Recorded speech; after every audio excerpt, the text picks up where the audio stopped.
எங்க அப்பாட்ட நான் என்ன புரிஞ்சுக்கிட்டேன்னா, அவரு ஹி ஹேட் அ சாய்ஸ். அந்த சமயத்துல எனக்கு கால் போயிடுச்சு, நான் வீட்டில் இருக்க போறேன் அப்படின்னு இருக்கக்கூடிய ஒரு சாய்ஸ் அவருக்கு இருந்துச்சு. ஆனா அவர் அந்த சாய்ஸ் எடுக்கல இன்னி வரைக்கும்.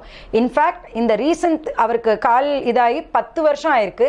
இந்த ரீசன்ட் 6 இயர்ஸ்ல அவரு அதுக்கப்புறம் ரிட்டையர் ஆன அப்புறமும் அந்த கம்பெனியில் சர்வீஸ் ஆகி வீல் சேர்லேயே போயிட்டு இருந்து ரிட்டையர் ஆன அப்புறம் இப்போ ஒரு சாய்பாபா டெம்பிள் கூட கட்டியிருக்காரு. இன்னமும் அங்கே அன்னதானங்க நடக்குது. இன்னமும் எங்களது ஜாயிண்ட் ஃபேமிலி தான்.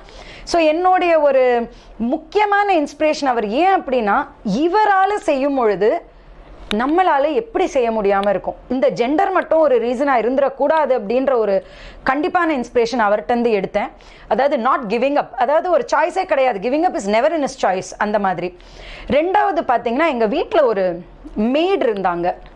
அவங்க பேர் ஜெயந்தி அம்மா. அவங்களுடைய ஹஸ்பண்ட் கிட்ட டெய்லி அடி வாங்குவாங்க. அவங்களுக்கு